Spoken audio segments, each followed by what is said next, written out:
Просто задаю, по одному отвечаете. Отвечаете справа налево. Фамилия, имя, отчество. Вот, Юрий Юрьевич. Дата рождения. 23.01.1988. Город рождения. Город Кропивницкий. Позывной. Юз. Должность, звание. Солдат. Рядовой. Стрелок-санитар. Воинская часть. 155-я бригада.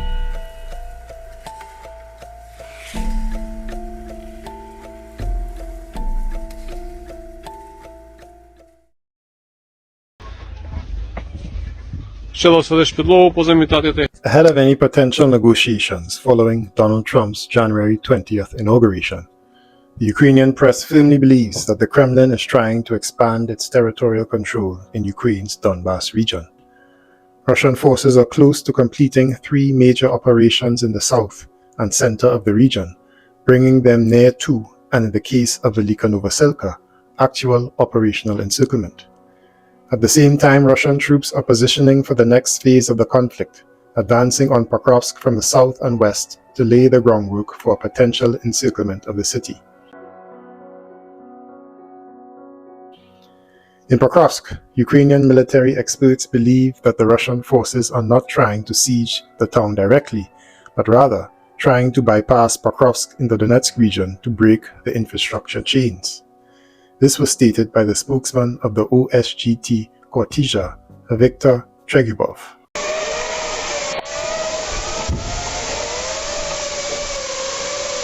In quotations, yesterday our defenders stopped 38 assaults and offensive actions of the aggressor in the Pokrovsk sector. This is the hottest of all sectors. It has remained so for the past few weeks. Neighboring areas such as Kurakhove and Bryanivsky also remain very hot. There are no urban battles in the city. The Russians have not reached the city limits, but they are trying to cover it through neighboring settlements, villages, infiltrate in certain groups, accumulate forces, and continue to attack in order to bypass the city. Also, the active operation of UAVs, the active operation of everything that the Russians have now, is also concentrated in the area of the city of Pokrovsk, the Ukrainian spokesman said. According to Tregyubov, the town is quite large and fortified, so the Russians are not launching a frontal assault. This was also confirmed by the former Commander-in-Chief of the Armed Forces of Ukraine, Viktor Muzenko, in an interview with Radio Liberty, where he said that Russia does not plan to directly capture Pokrovsk, but seeks to block the city. The military said that the blockade of the city of Pokrovsk is more beneficial for the Russian army because it allows to minimize its own losses and at the same time create significant problems for the defense of the Ukrainian forces. In quotations, it will be much cheaper for them from the point of view of resources. And now they are doing it. They are bypassing the south, planning to bypass Pokrovsk and reach the border of Donetsk and Dnipro regions, and even enter the Dnipro region, the former head said. According to him, the Russian troops are trying to bypass Pokrovsk from the south in order to block strategic transport routes, in particular the Slovanka-Mezov line. This will significantly limit the supply of Pokrovsk and create a real threat of encirclement, not only the city, but also to Mirnograd and the surrounding territories.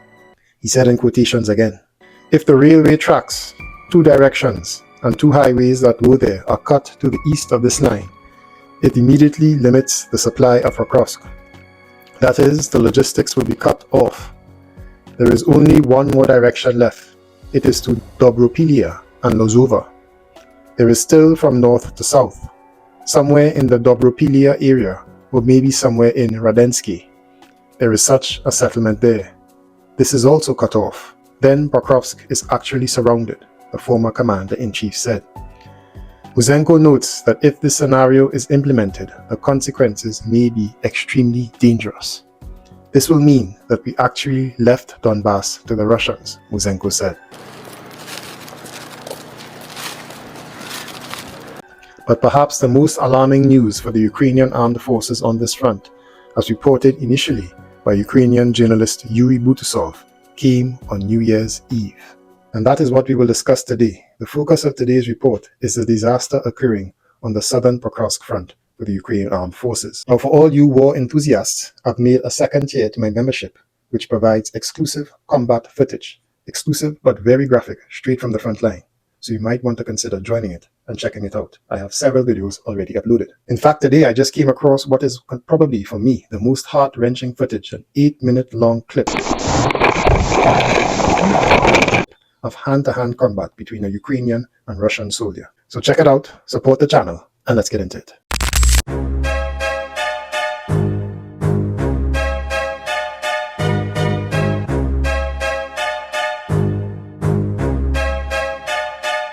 The Ukrainian State Bureau of Investigation has launched a criminal case into the circumstances of the formation of the 155th Anna de Kiev Mechanized Brigade, which is currently located near Pokrovsk and before was trained in France. Well-known military blogger Yuri Butusov described in his Telegram channel the chronology of the defeat of the 155th Brigade of the Armed Forces of Ukraine. In his opinion, the 155th was supposed to become the elite of the armed forces of Ukraine. France allocated almost 1 billion euros for its training and equipment supply, and the brigade's fighters also took NATO training courses in France. Ukrainian journalist Yuri Butusov noted that he conducted a deep investigation to find out the reasons why the brigade is in a catastrophic situation, which led to significant losses among personnel and equipment and mass desertion. Butusov blames the leaders of the Supreme Commander-in-Chief's headquarters, the Ministry of Defense, and the General Staff who continue to, and I quote, waste lives and state funds on new projects instead of strengthening experienced and combat-ready brigades. And they are trying to avoid responsibility and put it to the officers in a hopeless situation who have to conduct a political project poorly organized by the top leadership, he writes.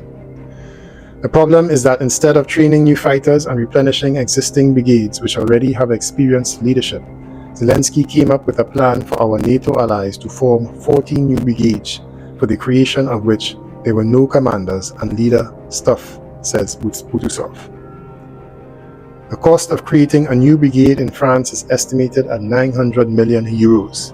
80% of these funds were to be invested directly in technical equipment and the process of training fighters. France has fully fulfilled all obligations to arm and train the brigade, the journalist emphasizes. However, even at the time of training the brigade in France, 50 servicemen deserted from it. In quotations, this raised questions among the French leadership about the seriousness of the Ukrainians' attitude to the implementation of such an expensive project.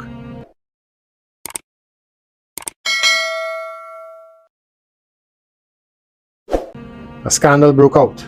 The issue was raised at the headquarters, and the State Bureau of Investigation opened a criminal case, the Post says. According to Butusov, the 155th Brigade began to form in Ukraine in March of 2024. An experienced officer, Dmitry Ryumshin, was appointed as its commander. It looked promising initially.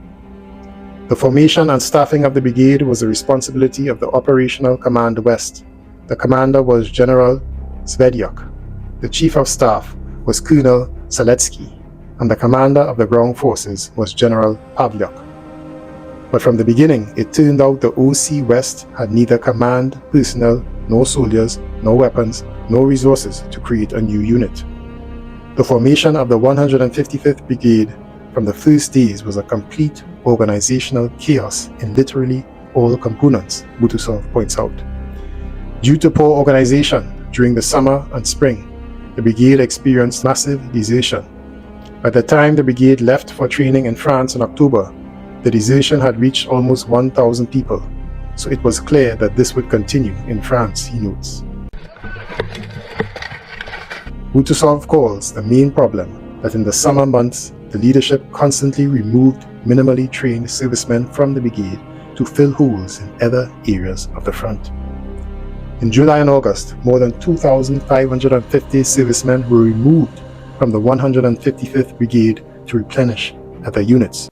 Now mind you gentlemen, a brigade is usually comprised of somewhere between 3,000 to 5,000 troops.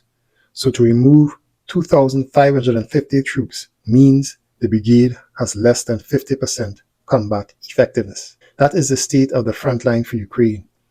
Mr. Butusov continues, that is, they removed almost all of the fully fit from the brigade, destroying all of the previous 4 months of work, and then they gave an order to everyone who remained to prepare for a trip to France at the end of September, he emphasizes.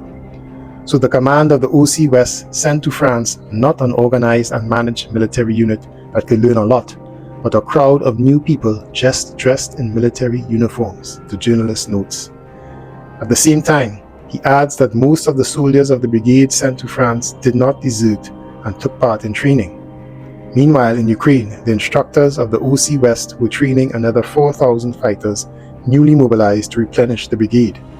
In the absence of the brigade commanders who were in France, the command of the OC West began to transfer untrained and uncoordinated people to the Pokrovsk area. Since the brigade commanders were in France, the quality of training of the personnel who were in Ukraine at the OC West Training Center was low. It is impossible to train a poorly organized and unmanaged team. The investigation quotes instructors from the 10th Mountain Assault Brigade, whom OC West involved in the combat training of the 155th Brigade. After the brigade commander Ryamshin returned from France and arrived in Pokrovsk, the commission charged him at mass desertion, and the brigade commander was dismissed because of this. Brigadier General Ryamshin, who had just managed to create some minimal control in the chaos and tried to save the situation, was dismissed from his post.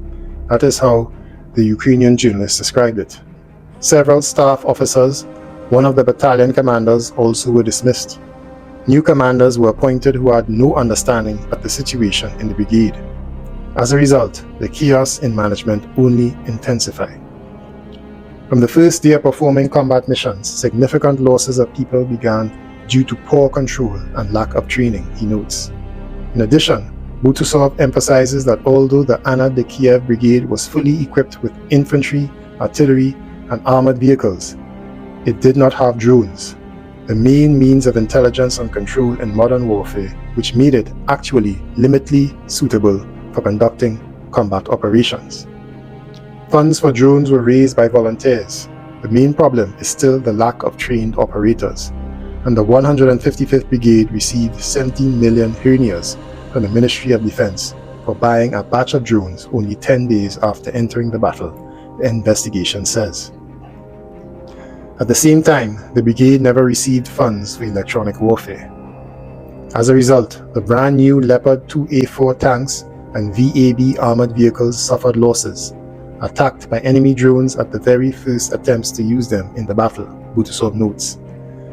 The division of the newest 155mm self-propelled guns, or the Caesar, all other brigade artillery did not have time to complete a full firing course and are learning to shoot while performing combat missions.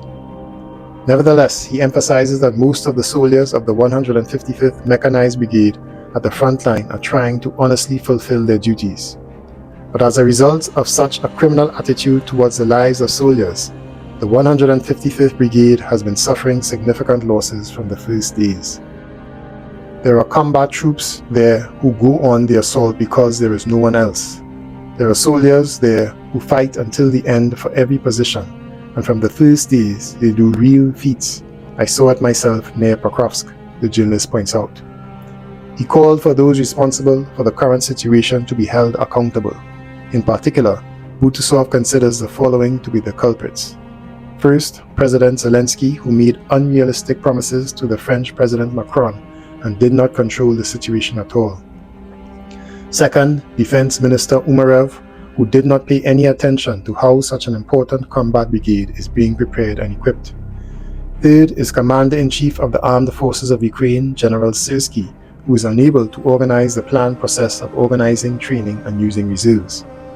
Fourth, the command of the ground forces, General Pavlyuk, and the commander of the OC West, Shveddyuk, who knew what was happening but blindly carried out an inadequate order to send an unfit unit to the front. Because of this attitude of the leadership, the defense of the city of Pokrovsk was on the verge of collapse, Butusov emphasizes, calling for help to the 155th Brigade to save people. Now meanwhile, on the front lines near Pokrovsk,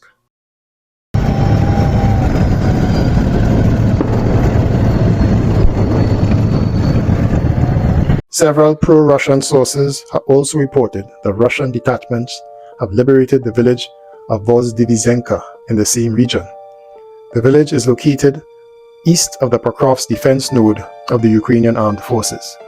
Currently, Pokrovsk is outflanked by the Russians from the southern direction with a successful operation in Kurakhove and nearby areas. The advance in Vozdvyzhenka highlights the increasing Russian pressure on the eastern and northeastern flanks of Pokrovsk. Now, as of the 1st of July, the town of Kurakhove seems to have fallen completely to the Russian armed forces. Kurakhove, a key stronghold of the Kiev regime's forces in the Pokrovsk district of the Donetsk People's Republic, appears to be in the hands of the Russian armed forces.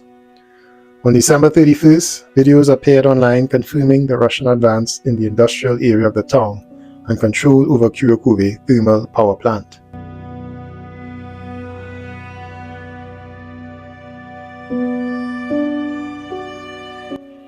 With these advances, Russian forces have established control over the overwhelming majority of the territory in the town. On January 1st, sporadic clashes with troops of the Kiev regime were reported only at the far western vicinity of the town, which is located close to a road junction with Dachnoi village. Even if forces of the Kiev regime decide to carry out a new counterattack in the area, the fate of the Battle of Kurakhove is already decided. The only question is how much time the Russian military will need to fully secure the area. Military analyst Denis Popovich discussed the situation around Kurakhove. The front holds steady from the south, he said, but Russian forces have begun advancing on the north. In an interview on Ukrainian media, he said that it is difficult to predict what the front will look like in the near future. Just before the new year, we were talking about the greatest danger coming from the southern flanks of the Kurakhove direction, from areas like Zelenivka and Sukiyali. Fortunately, the front has held steady from the south, and the situation there is relatively stabilized as much as one can say, noted the military expert. He emphasized that the key factor will be how the situation develops on the flanks. Meanwhile, the Russians have started advancing from the north, meaning they have crossed into the area beyond the Kurakhove reservoir, and we now see that they have pushed further west of the reservoir. They are clearly attempting to close the encirclement between Zelenivka and Shevchenko, and if you look at the map, you can confirm this. And finally, according to Russia's Ministry of Defense, the losses of the armed forces of Ukraine amounted to more than 150 troops, 1 infantry fighting vehicle, 4 motor vehicles, 1 US-made 155mm Paladin self-propelled system, 1 Bogdana self-propelled artillery system, 1 122mm D-30 howitzer, and 1 UK-made 105mm L119 gun, the Defense Ministry said in its daily report on January 1st.